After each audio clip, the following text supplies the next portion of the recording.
welcome to the Clarity Nocturne.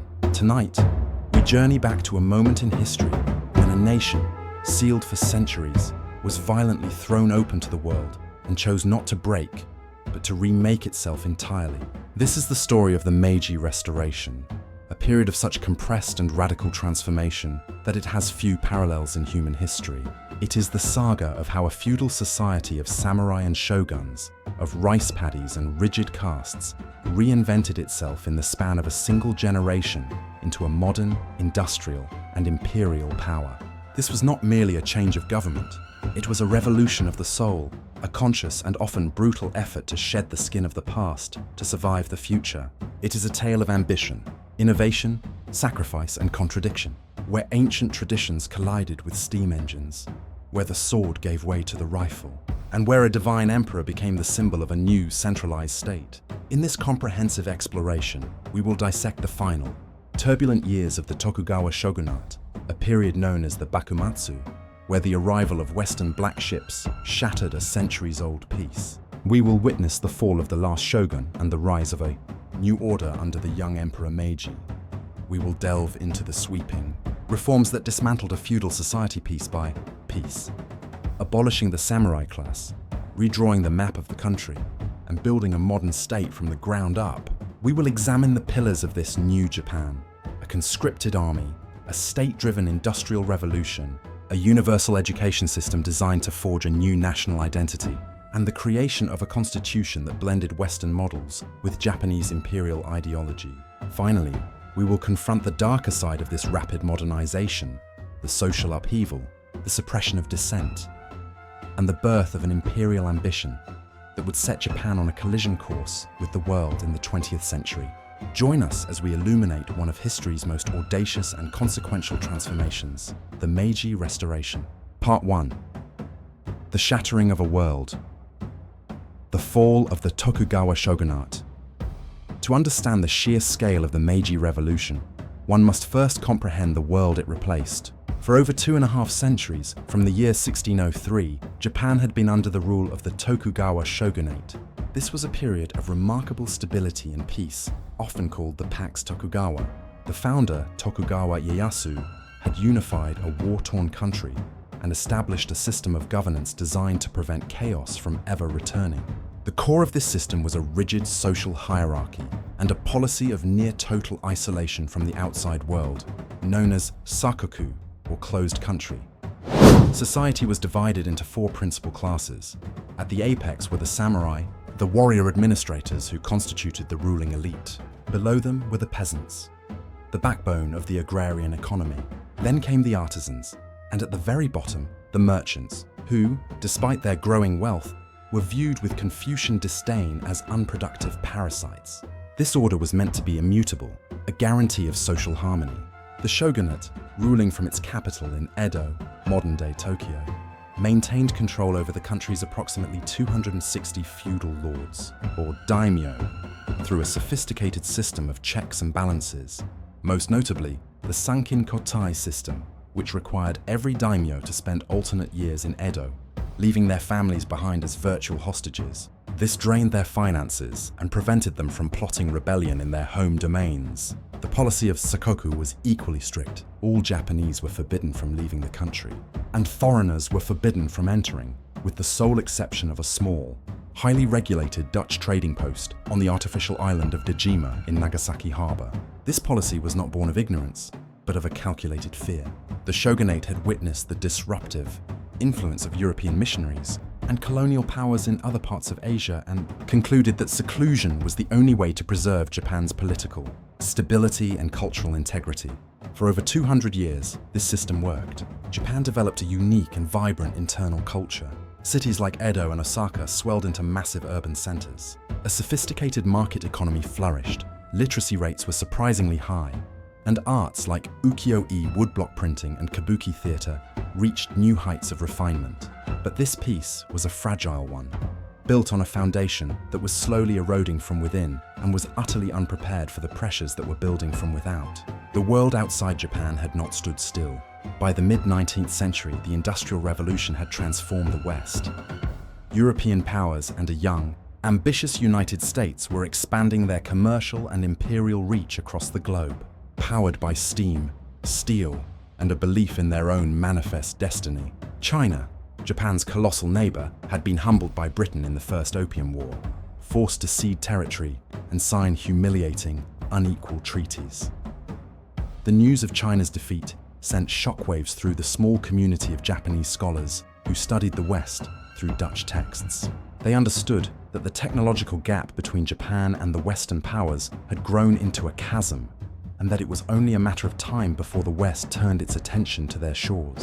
That moment arrived on July 8, 1853.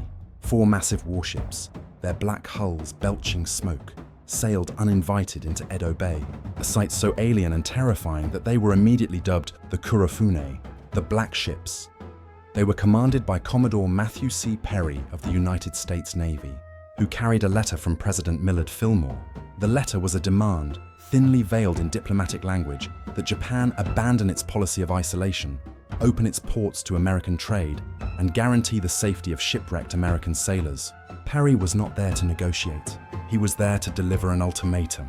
He demonstrated the overwhelming power of his ship's cannons by firing blanks, a gesture that thundered across the bay and echoed as a death knell for the old order. He promised to return the following year with an even larger fleet for Japan's answer. Perry's arrival plunged the Tokugawa Shogunate into a crisis from which it would never recover. The ruling council in Edo was paralyzed by an impossible choice. To resist the Americans would be to invite a war they knew they could not win, risking the same fate as China. But to capitulate would be to reveal the shogunate's weakness to the entire country, shattering the illusion of its absolute power and betraying the very principle of isolation that had been its raison d'etre for centuries. In a desperate and unprecedented move, the shogunate solicited the opinions of the daimyo, an act that inadvertently decentralized authority and opened the floodgates of national debate. When Perry returned in 1854, as promised, with a fleet of 9 warships, the shogunate had no choice but to yield. The resulting Treaty of Kanagawa was the first of the unequal treaties. It opened 2 ports to American ships and established a US consulate. It was soon followed by similar treaties with Britain, Russia, and the Netherlands. The Harris Treaty of 1858, negotiated by the first American consul, Townsend Harris, went much further, opening more ports, granting foreigners the right to live in designated zones under their own laws, extraterritoriality, and stripping Japan of its ability to set its own tariffs on imported goods. The doors of the nation had been kicked open, and the shogunate had been exposed as powerless to stop it. This humiliation ignited a firestorm of anti-shogunate sentiment across the country. A powerful political movement coalesced around a deceptively simple slogan: Sono Joy, revere the emperor, expel the barbarians. This slogan was politically brilliant. It tapped into a latent tradition of emperor worship, recasting the emperor in Kyoto, a figure who had been a powerless ceremonial figurehead for centuries, as the true divine ruler of Japan. It simultaneously framed the shogunate not as the protector of the nation, but as a traitorous regime that had failed in its sacred duty to defend the realm from foreign pollution. The movement was most fervent among lower-ranking samurai, a class whose economic status had been declining for decades, and who now saw an opportunity to restore their honor and purpose. The most powerful centers of this anti-shogunate movement were 2 large outer domains in the southwest of Japan, Choshu and Satsuma. As Tozama daimyo, their ancestors had been on the losing side of the battle that established the Tokugawa Shogunate, and they had been excluded from positions of power in the central government for 250 years. They harbored a deep historical resentment of Tokugawa rule. Initially, they were the most radical proponents of the Joy expel the barbarian part of the slogan. In 1863, Choshu samurai, acting on an imperial edict, unilaterally fired on Western ships in the Straits of Shimonoseki. The following year, Satsuma samurai clashed with the British in the bombardment of Kagoshima. The results were catastrophic. In both cases, the Western naval response was swift and devastating, reducing their coastal defenses to rubble. These humiliating defeats, however, became a crucial turning point. The leaders of Choshu and Satsuma learned a vital, pragmatic lesson. It was impossible to expel the barbarians without first mastering their technology. The slogan, Sono Joy, was quietly transformed. The goal was no longer to blindly attack foreigners, but to overthrow the incompetent shogunate, centralize power under the emperor, and then use that power to build a modern military and industrial base strong enough to stand up to the West. The enemy was no longer just the foreigner, but the feudal system that kept Japan weak and divided. Choshu and Satsuma, once bitter rivals, secretly formed the Sacho Alliance in 1866, a military pact dedicated to toppling the Tokugawa regime. The shogunate, weakened by internal dissent and failed attempts at reform, was crumbling. The final years, known as the Boshin War, saw a series of battles between the shogunal forces and the imperial armies of the Sacho Alliance. In 1867, the 15th and last shogun, Tokugawa Yoshinobu, recognizing the futility of his position, formally abdicated and returned political authority to the emperor. However, hardliners loyal to the Tokugawa refused to surrender, and the conflict culminated in the Battle of Toba-Fushimi in early 1868. The imperial forces, better equipped with modern rifles and artillery, and fighting with a clearer sense of purpose, won a decisive victory. Within months, Edo was surrendered without a major battle and was renamed Tokyo, the eastern capital. On January 3, 1868, the young Emperor Mutsuhito, who would be posthumously known as Meiji, was formally declared the restored ruler of Japan. The Tokugawa Shogunate was no more. A 265-year-old world had been shattered, and the architects of the new Japan, a group of ambitious, visionary, and ruthless young samurai from the victorious domains, now faced the monumental task of building a new one from its ashes. The restoration had begun. Part 2. Forging a new nation. The Charter Oath and the dismantling of feudalism. The transfer of power to the 15-year-old Emperor Meiji was, in reality, a transfer of power to the small group of oligarchs who had engineered the coup. Men like Okubo Toshimichi and Saigo Takamori of Satsuma, and Kido Takayoshi and Ito Hirobumi of Choshu were the true architects of the new state. They were pragmatists, not ideologues. They understood that the Sono-Joy rhetoric had been a useful tool to gain power. But now that they had it, their primary objective was not to expel foreigners, but to build a nation strong enough to revise the unequal treaties and take its place among the world's great powers. Their guiding principle became Fukoku Kyohei: enrich the country, strengthen the army. To achieve this, they knew they had to completely dismantle the old feudal structure and create a centralized, unified nation-state. Their vision was formally unveiled in April 1868 with the promulgation of the Charter Oath. This brief, 5-article document, issued in the emperor's name, was a revolutionary blueprint for the new Japan.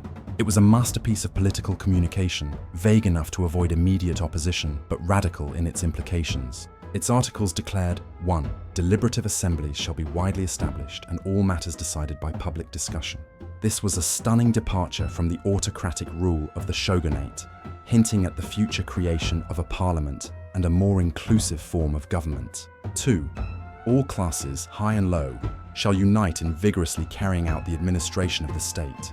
This was a direct assault on the rigid 4-class system. It called for national unity and the mobilization of all people, regardless of their birth, for the national project. 3. The common people, no less than the civil and military officials, shall each be allowed to pursue his own calling so that there may be no discontent. This article promised an end to feudal restrictions on occupation and social mobility, unleashing the potential for individual enterprise and ambition. 4. Evil customs of the past shall be broken off and everything based upon the just laws of nature. This was a powerful, if ambiguous, call for radical modernization and the abandonment of traditions that were seen as holding Japan back. It was a license for sweeping change. 5. Knowledge shall be sought throughout the world so as to strengthen the foundations of imperial rule. This was the most crucial article. It was an explicit rejection of sakoku and an embrace of westernization, not for its own sake, but as a tool to empower Japan. It sanctioned the dispatch of missions abroad and the hiring of foreign experts to bring back the secrets of Western strength. The Charter Oath was a declaration of intent, a promise of a new era. The oligarchs now had to turn these abstract principles into concrete reality, a process that required them to methodically deconstruct the very world that had created them. Their first and most critical target was the feudal system of domains, the Han. Japan in 1868 was not a single country, but a patchwork of over 250 semi-autonomous territories, each ruled by a daimyo with his own army, laws, and tax system. This was an anachronism that made national unity and central control impossible. The process of dismantling the domains was a masterclass in political strategy. In 1869, the oligarchs persuaded the powerful daimyo of Satsuma, Choshu, Tosa, and Hizen, the four domains that had led the Restoration, to voluntarily return their lands to the emperor.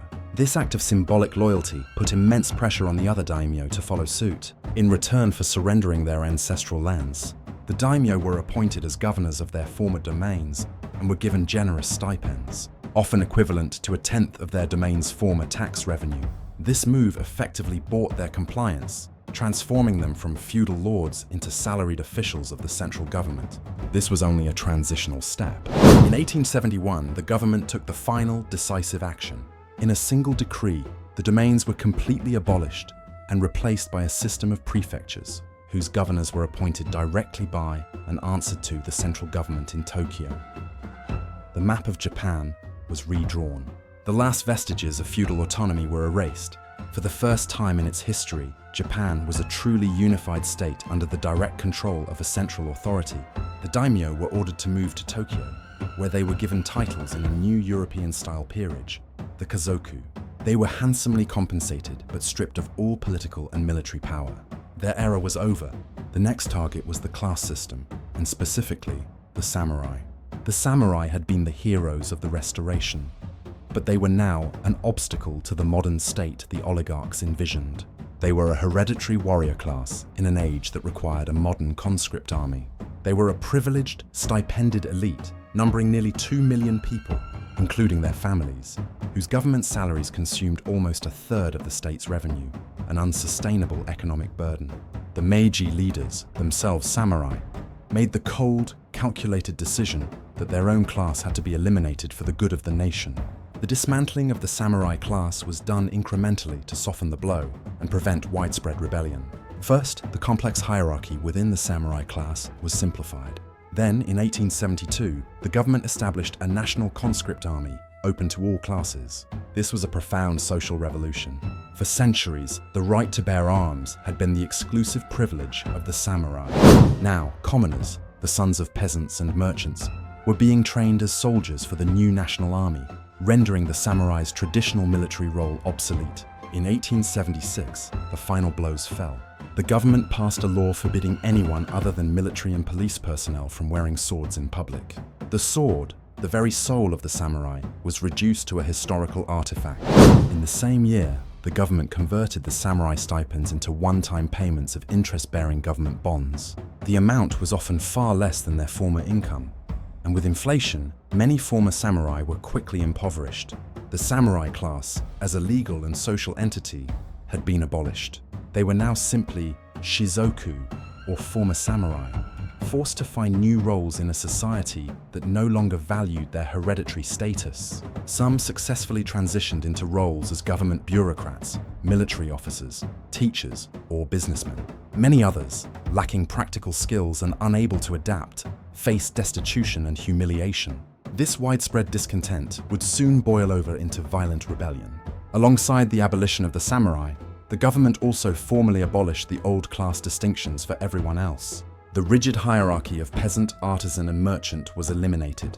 Commoners were given the freedom to choose their occupation and place of residence, and were granted the right to have a family surname. The Ita and Hinin, the traditional outcast groups who performed unclean tasks like butchery and tanning, were also legally emancipated, though social discrimination against them would persist for generations. In just a few short years, the Meiji government had achieved a stunning feat of social engineering. They had erased the political and social structures that had defined Japan for centuries. They had replaced a decentralized feudal confederation with a centralized bureaucratic state. They had abolished a hereditary warrior elite and laid the groundwork for a more egalitarian society based on individual merit rather than birth. These reforms were radical, disorienting, and often painful for those who lost their status and privilege. They were the necessary brutal work of clearing the ground before the new Japan could be built. The foundations were now laid for the next phase of the revolution, the construction of a modern economy, a a modern military and a modern army. Part 3. Building the modern state. The pillars of a new Japan. With the old feudal order dismantled, the Meiji oligarchs embarked on the monumental task of constructing a modern nation. Their goal was clear: to catch up with the West as quickly as possible, to avoid colonization, and earn a position of equality on the world stage. This required a top-down, state-led revolution in every sphere of life: military, economic, political, and educational. The slogan, Fukoku Kyohei, enrich the country, strengthen the army, was their guiding star, and they pursued it with relentless energy and a willingness to borrow and adapt ideas from across the globe. The most immediate priority was military modernization.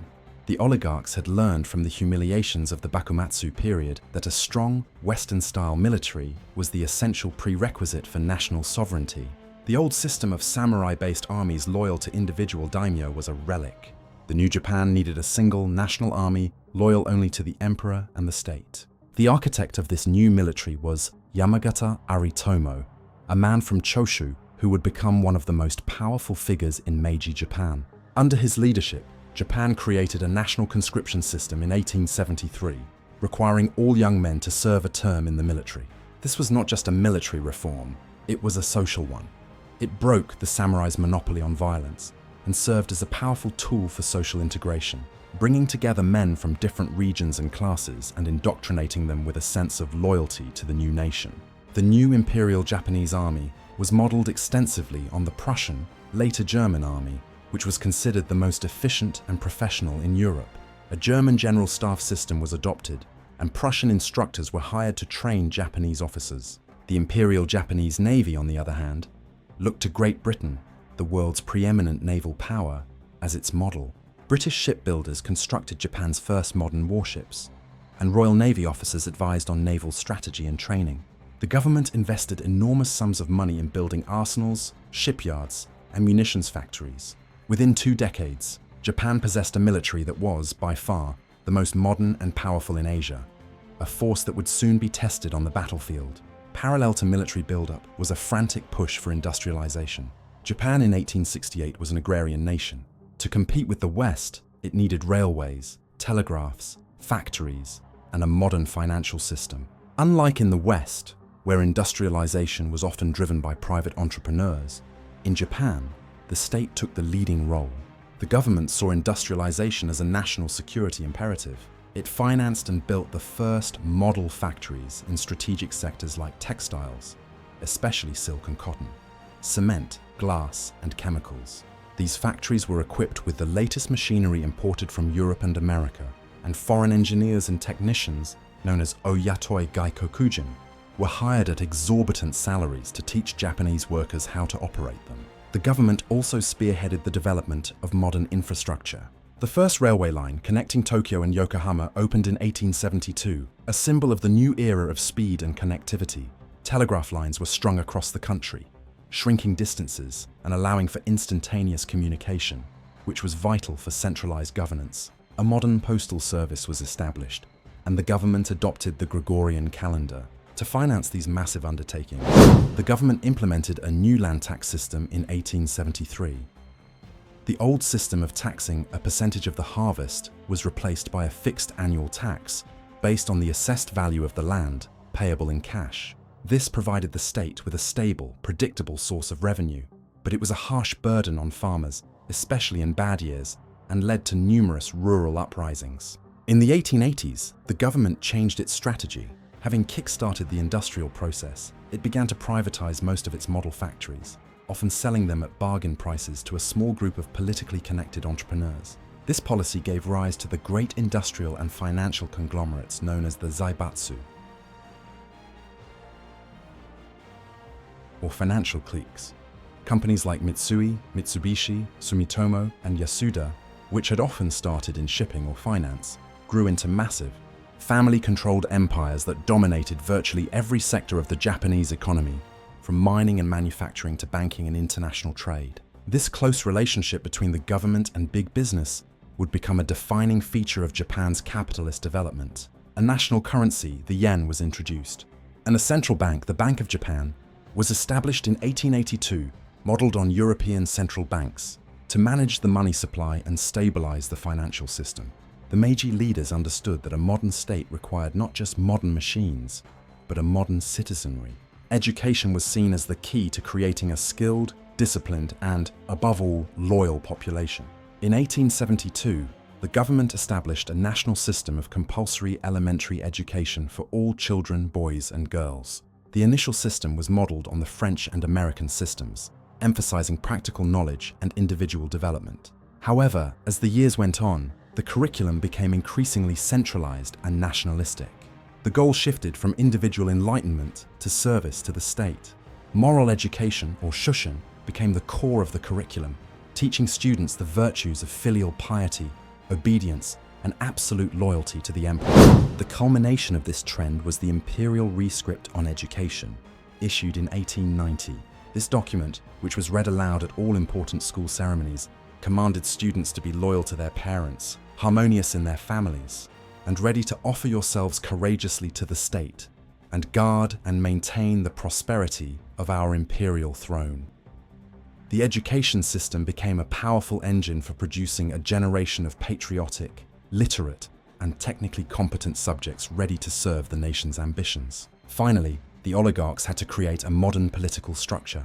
The Charter Oath had promised deliberative assemblies, and throughout the 1870s and 1880s, a growing political movement known as the Freedom and People's Rights Movement, Jiuminkin-ondu, began to demand a national assembly and a written constitution.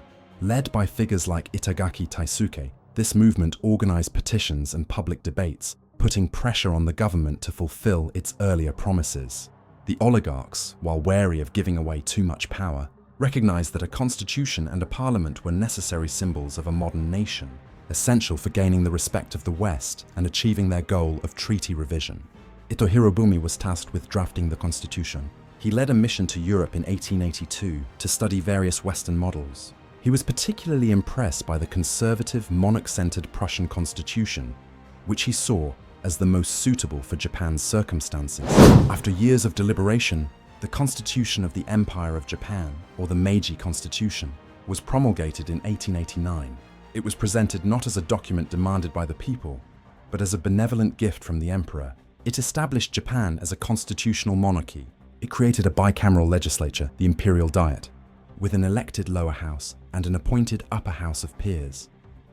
It also established an independent judiciary and guaranteed a list of civil rights, though these were often qualified with the phrase "within the limits of the law." However, the constitution was designed to preserve real power in the hands of the emperor and his unelected advisors. The emperor was declared sacred and inviolable, the divine head of state who held supreme command of the army and navy. The cabinet was not responsible to the diet, but to the emperor alone. The military was given direct access to the emperor, bypassing the civilian government, a feature that would have disastrous consequences in the future. While the diet could debate laws and approve the budget, its powers were limited. The Meiji Constitution was a brilliant but flawed compromise. It created the institutions of a modern parliamentary state, while ensuring that ultimate authority remained with the oligarchs and the imperial institution they had built. By 1890, the pillars of the new Japan were firmly in place. In just over 2 decades, the nation had been transformed. It now possessed a powerful military, a rapidly industrializing economy, a national education system, and a modern constitution. The stage was set for Japan to test its newfound strength on the international stage. Part 4. A Society in Flux, Cultural Transformation and Social Tensions. The Meiji Restoration was not just a political and economic revolution. It was a profound cultural and psychological upheaval. The frantic pace of modernization created a society filled with bewildering contradictions, where old and new, Japanese and Western, coexisted in a state of constant, dynamic tension. The slogan of the era was Bunmei Kaika, civilization and enlightenment, a catch-all term for the adoption of Western culture, technology, and ideas. For many in the urban elite, this meant a wholesale embrace of all things Western as symbols of progress and modernity. The visual landscape of cities like Tokyo began to change dramatically. Traditional wooden buildings were replaced by Western-style structures of brick and stone. Gas lamps illuminated the streets at night. Horse-drawn streetcars and later electric trams crisscrossed the city. The government actively promoted these changes, The Emperor Meiji himself became a symbol of this transformation. He abandoned traditional court robes for a Western-style military uniform, cut his samurai topknot, and began to eat beef, breaking a centuries-old Buddhist taboo. His public appearances were carefully choreographed to present him as a modern, European-style monarch. The elite followed his lead. Government officials and businessmen adopted the Western suit and top hat as their standard attire. Their wives attended formal balls in Victorian gowns. They learned to dance the waltz, listen to Western classical music, and eat with knives and forks. This superficial adoption of Western manners was often satirized, but it reflected a deep-seated belief that to be taken seriously by the West, Japan had to look and act like the West. This cultural borrowing extended to every facet of life. The solar calendar replaced the lunar one. Sunday was adopted as a day of rest. Popular science books and translations of Western thinkers like John Stuart Mill, Herbert Spencer, and Samuel Smiles became bestsellers. The new intellectual class debated concepts like liberty, natural rights, and social Darwinism, grappling with how to integrate these foreign ideas into a Japanese context. However, this wave of Westernization was met with a powerful conservative backlash. Many Japanese feared that the nation was losing its soul, that the pursuit of bunmei keika was leading to the abandonment of essential Japanese values. This tension between adoption and preservation, between West and East, defined the cultural mood of the era. A counter-movement arose, calling for a return to Nihonjinron, theories of Japanese uniqueness, and emphasizing the importance of the Japanese spirit. Wakon Yosai, Japanese spirit, Western technology. This slogan captured the ideal solution for many, to adopt the practical tools and sciences of the West while preserving a core cultural and moral identity that was uniquely Japanese. This ideal was enshrined in institutions like the Imperial Rescript on Education, which blended modern pedagogy with traditional Confucian ethics of loyalty and filial piety.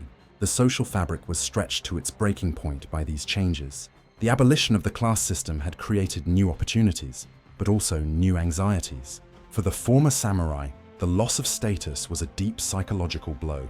While some adapted, many were left adrift. Their frustration and anger fueled a series of anti-government uprisings throughout the 1870s. The most serious of these was the Satsuma Rebellion of 1877, led by one of the great heroes of the Restoration, Saigo Takamori. Saigo had become disillusioned with the new government's radical westernization and its treatment of the samurai class. He led a force of traditionalist samurai from his home domain of Satsuma in a final tragic stand against the new national conscript army.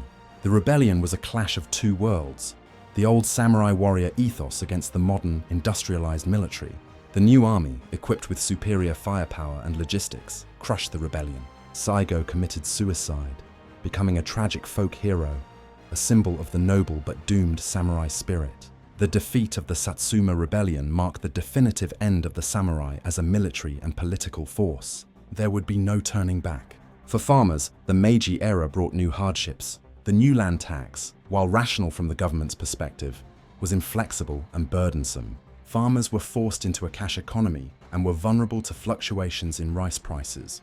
Many lost their land to moneylenders and became tenant farmers, trapped in a cycle of debt. The countryside, which was paying for the industrialization of the cities, saw little of its benefits, leading to widespread poverty and frequent, though localized, peasant revolts. For women, the Meiji period was a time of mixed progress. The government's push for universal education meant that girls, for the first time, had access to schooling on a national scale. Some women from elite families even traveled abroad to study, and a new generation of female teachers, nurses, and factory workers emerged. However, the Meiji Civil Code of 1898, heavily influenced by conservative Confucian values, legally enshrined the patriarchal family system. Under this code, the male head of the household was given absolute authority. Women had no legal rights, could not own property independently, and were treated as legal minors. While the government promoted education for women, it was largely intended to make them good wives, wise mothers, Ryosai Kenbo, capable of raising patriotic sons for the state, rather than to empower them as independent individuals. Amidst this social turmoil, a new national ideology was being forged, centered on the emperor. The Meiji leaders elevated the emperor to an unprecedented position of reverence. He was portrayed not just as a political sovereign, but as a living god. a direct descendant of the sun goddess Amaterasu. This ideology, which came to be known as state Shinto, was systematically promoted through the education system, the military, and public rituals. The emperor became the ultimate symbol of national unity, the divine father of the Japanese family state. Loyalty to the emperor was equated with loyalty to the nation itself. This potent blend of modern nationalism and ancient mythology provided a powerful source of social cohesion during a period of disorienting change. It gave the Japanese people a shared sense of identity and purpose, but it also created an ideology that demanded unquestioning obedience and sacrifice, a force that would be harnessed to justify imperial expansion in the decades to come. The Meiji Restoration had successfully created a modern state, but in doing so, it had also created a society grappling with its identity, torn between a romanticized past and an uncertain future, and bound together by a new and powerful cult of the emperor. Part 5. The Empire of the Sun. Meiji Japan on the world stage. The ultimate goal of the Meiji Restoration was to secure Japan's place as a sovereign and respected power in a world dominated by Western imperialism. The oligarchs knew that this required not only internal modernization, but also a successful and assertive foreign policy. Their primary diplomatic objective was the revision of the unequal treaties that had been forced upon Japan in the 1850s. These treaties, with their clauses on extraterritoriality and the loss of tariff autonomy, were a constant, humiliating reminder of Japan's subordinate status. For decades, Japanese diplomats worked tirelessly to convince the Western powers that Japan had become a civilized nation worthy of equal treatment. They pointed to their new constitution, their modern legal codes, and their rapidly industrializing society as proof. However, the Meiji leaders quickly realized that diplomatic persuasion alone was not enough. In the ruthless world of 19th century geopolitics, military strength was the ultimate arbiter of national prestige. To be seen as an equal, Japan had to demonstrate that it could play the imperial game as effectively as the Western powers. This meant building its own sphere of influence and eventually its own empire. Japan's strategic focus naturally fell on its immediate neighbor, the Korean peninsula. Korea was geographically vital to Japan's security. A dagger pointed at the heart of Japan, as one strategist put it. It was also a land rich in resources and a potential market for Japanese goods. For centuries, Korea had been a tributary state of China, but by the late 19th century, the Qing dynasty was in decline, creating a power vacuum that Japan was eager to fill. The first major test of Japan's new military came in 1894 with the outbreak of the First Sino-Japanese War. The conflict was triggered by a rebellion in Korea, which led both China and Japan to send troops to the peninsula. Clashes between the two forces quickly escalated into a full-scale war. To the shock of the world, the conflict was a stunningly one-sided affair. Japan's modern, well-trained and highly motivated army and navy annihilated the larger but poorly equipped and badly led Chinese forces. The war was over in less than a year. The Treaty of Shimonoseki in 1895 was a triumphant moment for Japan. China was forced to recognize the independence of Korea, effectively placing it under Japanese influence, pay a massive war indemnity, and cede Taiwan, the Pescadores Islands, and the Liaodong Peninsula in Manchuria to Japan. For the first time, Japan had acquired an overseas colony.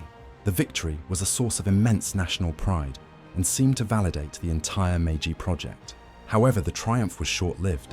Just days after the treaty was signed, Russia, Germany and France, three major European powers with their own interests in China, staged the triple intervention. They advised Japan to return the strategically important Liaodong Peninsula to China, a demand backed by the implicit threat of force. Humiliated and outnumbered, Japan had no choice but to comply.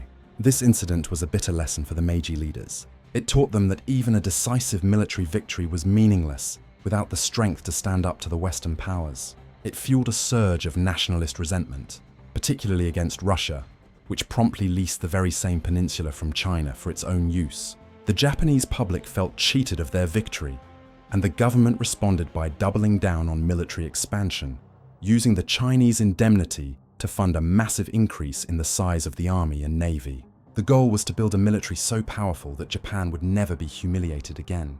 The next decade was a prelude to a much larger conflict. As Russia expanded its influence into Manchuria and northern Korea, it came into direct conflict with Japan's own ambition. Japan, seeking an ally to counter the Russian threat, signed the Anglo-Japanese alliance in 1902. This was a major diplomatic coup. It was the first military alliance between a Western and a non-Western nation on equal terms. It recognized Japan as a major power in East Asia and ensured that if Japan went to war with Russia, Britain would remain neutral, preventing other European powers from joining the conflict on Russia's side. With this diplomatic security, Japan felt ready to confront the Russian giant. In 1904, after failed negotiations over the status of Korea and Manchuria, the Russo-Japanese War began. The conflict was a brutal, large-scale modern war, fought with machine guns, heavy artillery, and trench warfare. A grim preview of World War I. The world watched in astonishment as the small Asian nation took on one of the largest empires on Earth. The Japanese forces, though often outnumbered, won a series of hard-fought victories on land, culminating in the capture of the strategic Russian naval base at Port Arthur. The decisive moment of the war came at sea. In May 1905, the Russian Baltic Fleet, which had sailed halfway around the world to reach the theatre of war, was utterly annihilated by the Japanese Navy under Admiral Togo Heihachiro at the Battle of Tsushima. It was one of the most decisive naval victories in history. The victory over Russia was a watershed moment in world history. It was the first time in the modern era that a non-European nation had defeated a major European power. It shattered the myth of white racial invincibility and sent a jolt of inspiration to nationalist movements across the colonized world, from India to the Ottoman Empire. For Japan, it was the ultimate vindication of the Meiji Restoration. The nation had finally achieved its goal of being recognized as a world power. The Treaty of Portsmouth, mediated by US President Theodore Roosevelt, gave Japan control over southern Manchuria, the southern half of Sakhalin Island, and, most importantly, undisputed dominance over Korea, which Japan would formally annex in 1910. The unequal treaties were finally revised, and Japan took its seat at the table of the great powers. The Meiji era officially ended with the death of the emperor in 1912.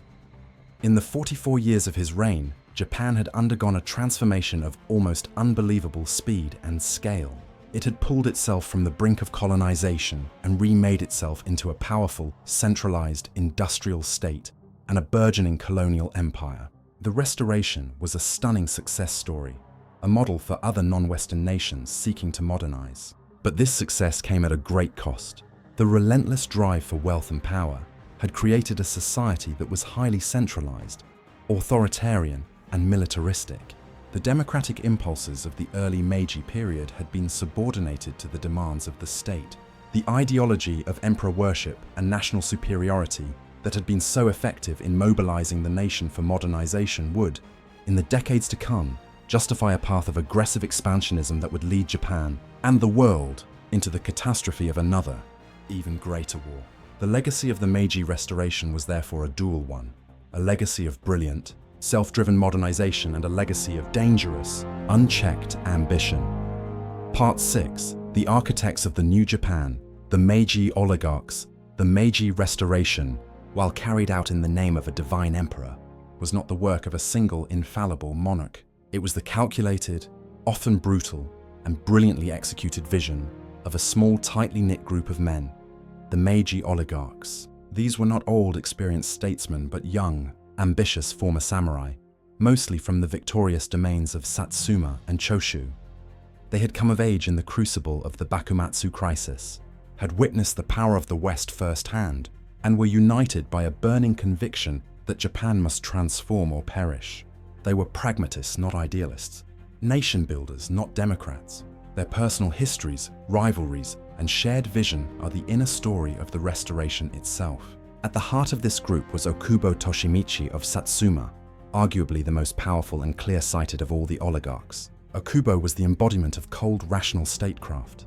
While his childhood friend, Saigo Takamori, possessed the charisma and martial spirit of the traditional samurai, Okubo possessed the mind of a modern administrator. He was the driving force behind the most difficult and essential reforms, the abolition of the domains and the centralization of the state. As Home Minister, a position he molded into the most powerful in the government, he oversaw the suppression of internal dissent, the promotion of industry, and the creation of a national police force. He was a tireless worker, utterly devoted to the state, but his methods were autocratic and uncompromising. His decision to crush the Satsuma Rebellion, led by his old comrade Saigo, demonstrated his ruthless principle. The stability of the new nation trumped all personal loyalties and past allegiances. His single-minded pursuit of modernization made him many enemies, and in 1878, he was assassinated by a group of disgruntled samurai, a martyr to the new order he had built. His counterpart from Choshu was Kido Takayoshi, often called the Pen of the Restoration. Where Okubo was the enforcer, Kido was the theorist and planner. He was instrumental in forging the Sacho alliance and was one of the principal authors of the Charter Oath, the document that laid out the philosophical foundations of the new government. Kido was a more moderate and intellectually inclined figure than many of his peers. He was a strong advocate for constitutional government and mass education, believing that a modern state must rest on the enlightenment of its people. However, he grew increasingly troubled by the growing authoritarianism of the government he had helped create. He resigned from the government in protest over the proposed invasion of Taiwan in 1874, fearing that foreign adventurism would derail the crucial work of internal reform. He died of illness in 1877, his final days spent watching with despair as the Satsuma Rebellion tore the country apart. His career illustrates the internal ideological struggles among the oligarchs, the tension between their liberal aspirations and their authoritarian methods. No figure embodies the tragic contradictions of the era more than Saigo Takamori of Satsuma. A giant of a man with immense personal magnetism, Saigo was the military hero of the Boshin War, the very embodiment of the samurai virtues of courage, loyalty, and sincerity. In the early years of the Meiji government, he was a central figure, but he became deeply alienated by the pace and direction of change. He saw the abolition of the samurai class and the adoption of Western customs as a betrayal of Japan's spirit. His breaking point came during the Korea debate, Saikanron, of 1873. Saigo argued passionately for a punitive expedition against Korea, partly to defend Japan's national honor, but also, crucially, to give the dispossessed samurai a noble purpose and a glorious death. When his proposal was rejected by the more cautious faction led by Okubo, Saigo resigned and returned to Satsuma. There, he became the reluctant figurehead for the disaffected samurai who flocked to him, culminating in the Satsuma Rebellion. His defeat and death marked the final, tragic end of the samurai ideal, and he was immortalized in Japanese culture as the last true samurai, a symbol of a noble past that could not survive in the modern world. If Saigo was the past, Ito Hirobumi of Choshu was the future. Coming from a lower-ranking samurai family, Ito was a man of immense talent and adaptability. As a young man, he was one of the Choshu Five, who secretly traveled to London to study, an experience that convinced him of the futility of the expel the barbarian policy. He was a master of negotiation and political synthesis, able to navigate the complex rivalries within the oligarchy. He was a key member of the Iwakura mission, and his experiences in Europe, particularly in Bismarck's Germany, profoundly shaped his political philosophy. He became the chief architect of the Meiji Constitution, skillfully crafting a document that created the appearance of a modern parliamentary system while preserving the core of power for the oligarchy and the emperor. He went on to become Japan's first prime minister, a post he held 4 times, and was a dominant figure in Japanese politics for decades. His career, which ended with his assassination by a Korean nationalist in 1909, traces the arc of Meiji Japan itself, from revolutionary fervor to the sober, often cynical, practice of state building and imperial management. Finally, there was Yamagata Aritomo, also from Choshu, the father of the modern imperial Japanese army. Yamagata was a staunch militarist and a political conservative who distrusted political parties and democratic ideas. His life's work was the creation of a military that was not only powerful, but also independent of civilian control. He established the German-style general staff system, which gave the military direct access to the emperor, a constitutional loophole that would have devastating consequences in the 1930s. While he served as prime minister, his true influence was exerted from behind the scenes as a genro, or elder statesman. For nearly half a century, he was the most powerful voice in determining the composition of cabinets and shaping Japan's domestic and foreign policy. His legacy was the creation of a formidable military machine and the entrenchment of a political culture where the military stood above the civilian government, a legacy that would ultimately lead Japan down the path to war. Together, these men, through their collaboration and their conflicts, their vision and their blind spots, forged a new nation with breathtaking speed. They were the indispensable architects of modern Japan. Part 7. The Great Voyage, the Iwakura mission and the search for knowledge. In the annals of the Meiji Restoration, few events are as emblematic of the era's spirit of determined self-transformation as the Iwakura mission. Launched in December 1871, this was no ordinary diplomatic embassy. It was a 2-year-long floating seminar, a national pilgrimage to the sources of Western power, undertaken by nearly half of Japan's top leadership. The mission's official purpose was twofold. First, to present the new emperor's credentials to the heads of state in America and Europe, and second, to begin preliminary negotiations for the revision of the hated unequal treaties. The second goal was a near-total failure, as the Western powers made it clear they had no intention of renegotiating until Japan's internal legal and political systems were completely reformed along Western lines. But the mission's true and far more important objective was the third, unstated one: to conduct a comprehensive, systematic survey of Western civilization and bring back the knowledge necessary to accelerate Japan's modernization. The scale and seniority of the delegation were unprecedented.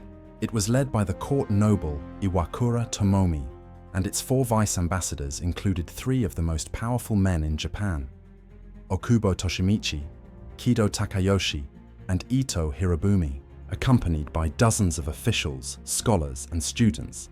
The mission was a veritable government in exile. Their departure left a caretaker government in Tokyo, with strict instructions to avoid any major new reforms until their return. In a particularly forward-looking move, the mission also included 5 young girls sent to be educated in the United States. Among them was the 6-year-old Tsuda Umeko, who would later return to Japan to become a pioneer of women's education. The first stop was the United States. The Japanese delegates were awestruck by the sheer scale and dynamism of the young republic. They traveled by train from San Francisco to Washington, D.C., a journey that exposed them to the vastness of the continent and the power of industrial technology. They visited factories in Pittsburgh, shipyards in Philadelphia, and schools in Boston. They were impressed by the American system of universal public education, the widespread use of machinery in agriculture, and the entrepreneurial spirit of the people. However, they were also taken aback by what they perceived as a lack of social hierarchy, a chaotic political system, and a certain cultural immaturity. While they admired America's energy and wealth, they concluded that its Republican model was too radical and unstructured for Japan. From America, the mission sailed to Great Britain, the heart of the world's largest empire and the cradle of the Industrial Revolution. Here, they were confronted with the true source of Western global power. They were overwhelmed by the industrial might of cities like Manchester and Glasgow, with their massive textile mills and ironworks. They toured the shipyards that produced the world's most powerful navy and the coal mines that fueled its industries.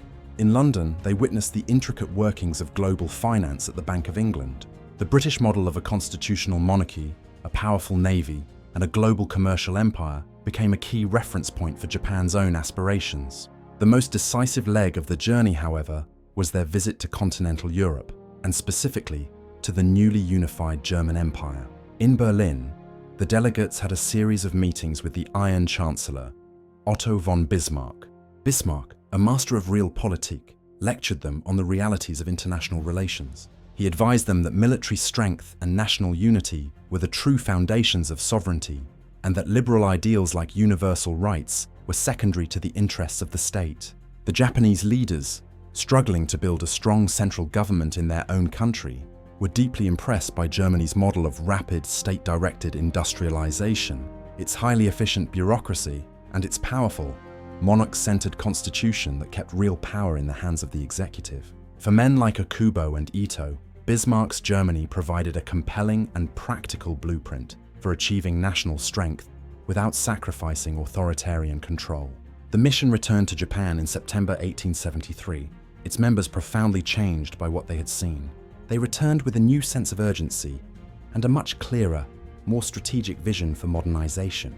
The failure to revise the treaties had hardened their resolve, convincing them that internal reform must take precedence over all else. The knowledge they brought back had an immediate and direct impact on policy.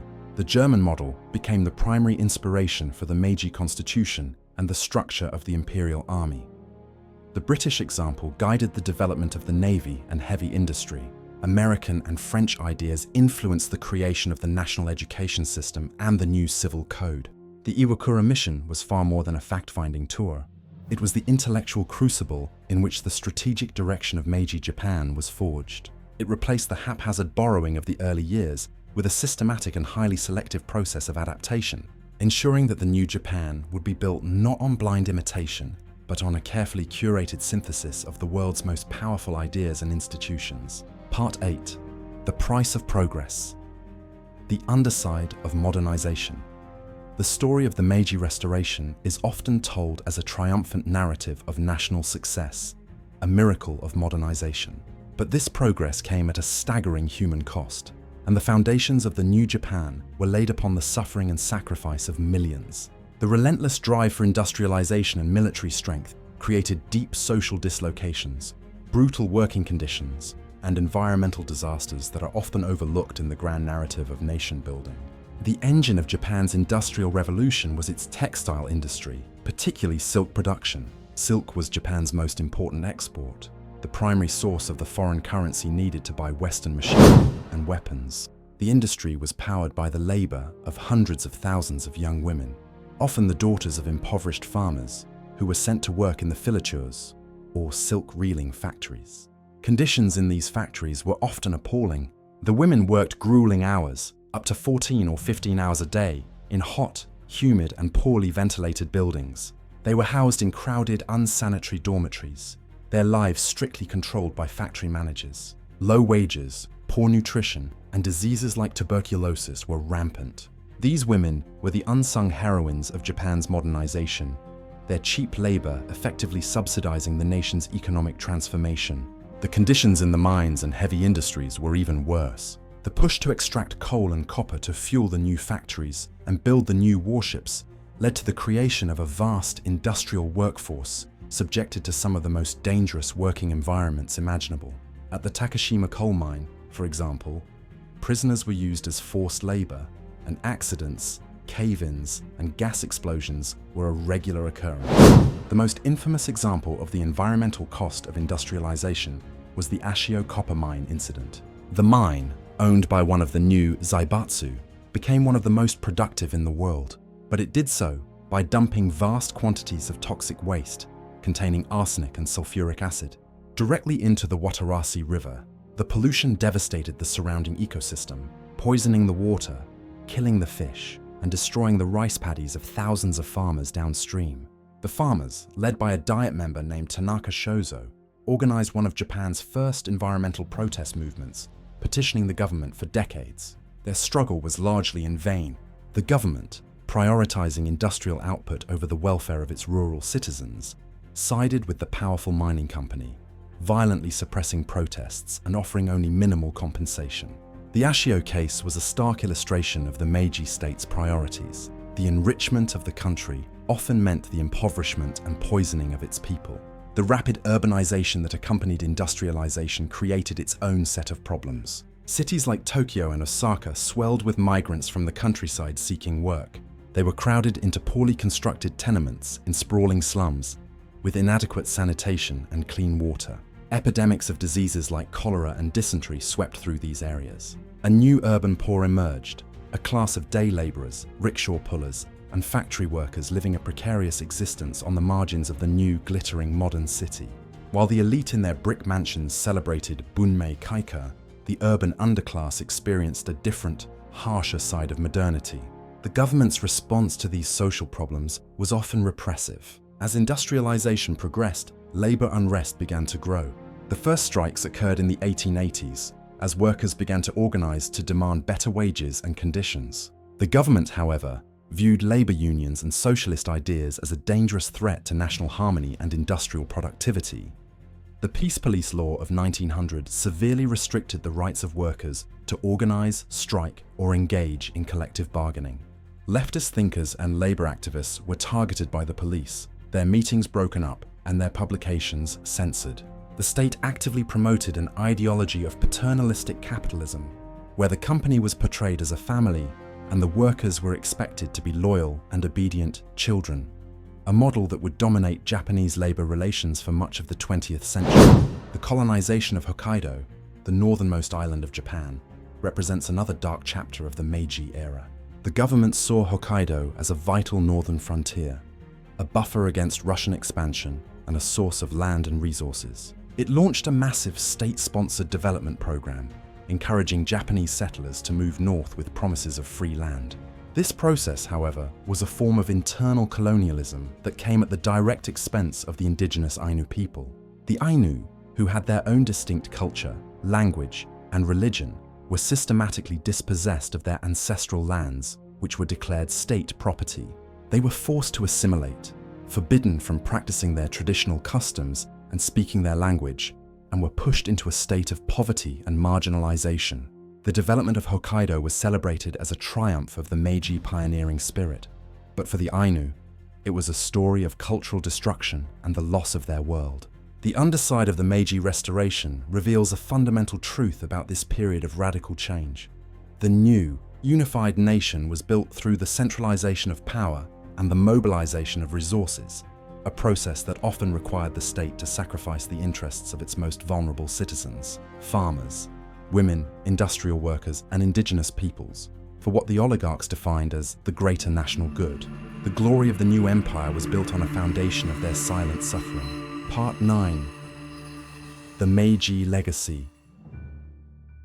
A dual inheritance. The death of Emperor Meiji in 1912 marked the end of an era that had witnessed one of the most astonishing national transformations in history. In the space of less than half a century, Japan had propelled itself from a secluded feudal society into the ranks of the world's great powers. The achievements were undeniable. The Meiji leaders had successfully defended Japan's sovereignty, created a modern, centralized state, fostered a dynamic industrial economy, and built a powerful military. They had achieved their primary goal of revising the unequal treaties and had established Japan as an imperial power in its own right. The restoration was, by the standards of 19th century nation-building, an unparalleled success. This success created a powerful and enduring legacy, a deep-seated national confidence in Japan's ability to overcome challenges through discipline, unity, and strategic adaptation. The Meiji experience became a source of immense pride and a model for other Asian nations seeking to resist Western domination. However, the Meiji Restoration also left a complex and troubled inheritance, a set of structural and ideological legacies that would profoundly shape Japan's trajectory in the 20th century, ultimately leading it down a path of militarism and catastrophic war. The very methods that had made the Restoration so successful also contained the seeds of future disaster.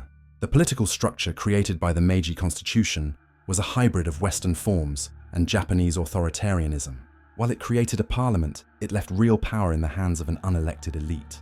Most dangerously, it created a military that was constitutionally independent of and superior to the civilian government. This dualistic power structure, with a weak civilian government and a powerful, unaccountable military, created a fatal instability at the heart of the Japanese state.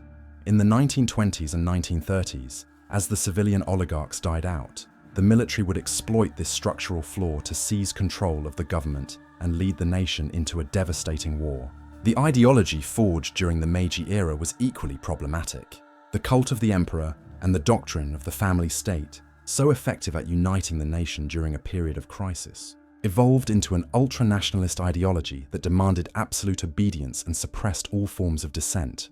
The education system, designed to create loyal subjects, became a tool for indoctrination, teaching a generation of Japanese that their nation was divine, that their race was superior, and that their destiny was to rule Asia.